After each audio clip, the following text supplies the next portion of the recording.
Breaking news చూస్తున్నాం. నైరుతి రుతుపవనాలు రాష్ట్రంలోకి ప్రవేశించాయి. ఉత్తర తెలంగాణపై ద్రోణి ప్రభావం కొనసాగుతున్న నేపథ్యంలో రాష్ట్రంలో గురువారం వరకు భారీ వర్షాలు కురిసే అవకాశం ఉందని వాతావరణ శాఖ హెచ్చరించింది. నేడు రేపు తెలంగాణలో భారీ వర్షాలు కురుస్తాయని వెల్లడించింది. ఇక ఉమ్మడి ఆదిలాబాద్, వరంగల్, నిజామాబాద్, ఖమ్మం జిల్లాల్లో భారీ వర్షాలు కురుస్తాయని, ఇతర జిల్లాల్లో తేలికపాటి వర్షాలు కురిసే అవకాశం ఉన్నట్లుగా పేర్కొంది.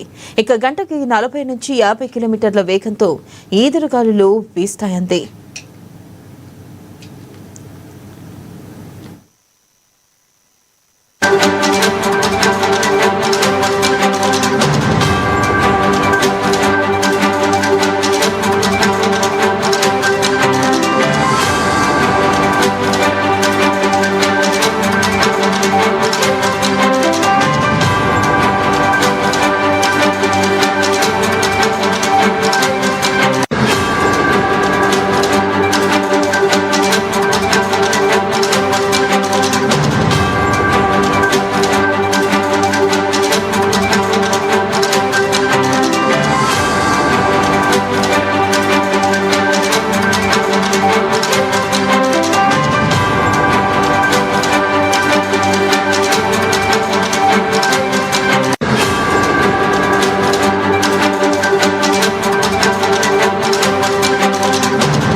ఇక ప్రస్తుతం మహబూబ్ నైరుతి రుతుపవనాలు విస్తరించాయని తెలిపింది. ఇక ఉత్తర తెలంగాణ, దక్షిణ ఛత్తీస్గఢ్, దక్షిణ ఒడిశా మీదుగా ఉత్తరాంధ్ర తీరం వరకు సగటు సముద్ర మట్టం నుంచి 3.1 నుంచి 5.8 కిలోమీటర్ల మధ్యలో ఉపరితల ఆవర్తనం కొనసాగుతుందని తెలిపింది.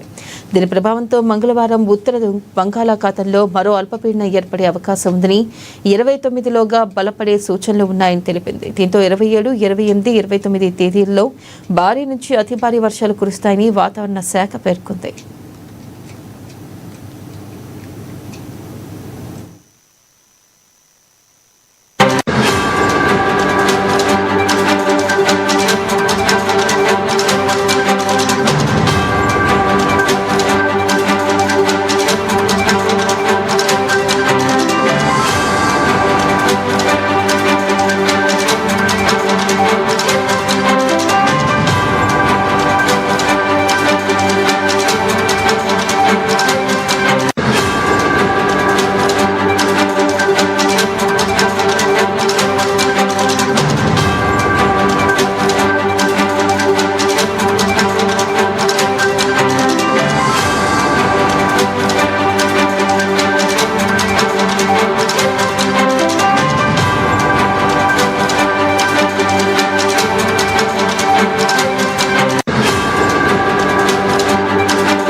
బ్రేకింగ్ న్యూస్ చూస్తున్నాం. నైరుతి రుతుపవనాలు రాష్ట్రంలోకి ప్రవేశించే ఉత్తర తెలంగాణపై ద్రోణి ప్రభావం కొనసాగుతున్న నేపథ్యంలో రాష్ట్రంలో గురువారం వరకు భారీ వర్షాలు కురిసే అవకాశం ఉందని వాతావరణ శాఖ హెచ్చరించింది.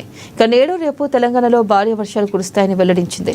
ఉమ్మడి ఆదిలాబాద్, వరంగల్, నిజామాబాద్, ఖమ్మం జిల్లాల్లో భారీ వర్షాలు కురుస్తాయని, ఇతర జిల్లాల్లో తేలికపాటి వర్షాలు కురిసే అవకాశం ఉన్నట్లుగా పేర్కొంది. గంటకు 40 నుంచి 50 కిలోమీటర్ల వేగంతో ఈదురుగాలులు వీస్తాయి. ఇక ప్రస్తుతం మహబూబ్ నగర్ నైరుతి రుతుపవనాలు విస్తరించాయని తెలిపింది. ఇక ఉత్తర తెలంగాణ, దక్షిణ ఛత్తీస్గఢ్, దక్షిణ ఒడిశా మీదుగా ఉత్తరాంధ్ర తీరం వరకు సగటు సముద్ర మట్టం నుంచి 3.1 నుంచి 5.8 కిలోమీటర్ల మధ్యలో ఉపరితల ఆవర్తనం కొనసాగుతుందని తెలిపింది.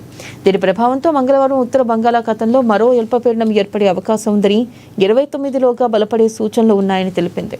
దీంతో 27, 28, 29 తేదీల్లో భారీ నుంచి అతి భారీ వర్షాలు కురుస్తాయని వాతావరణ శాఖ పేర్కొంది.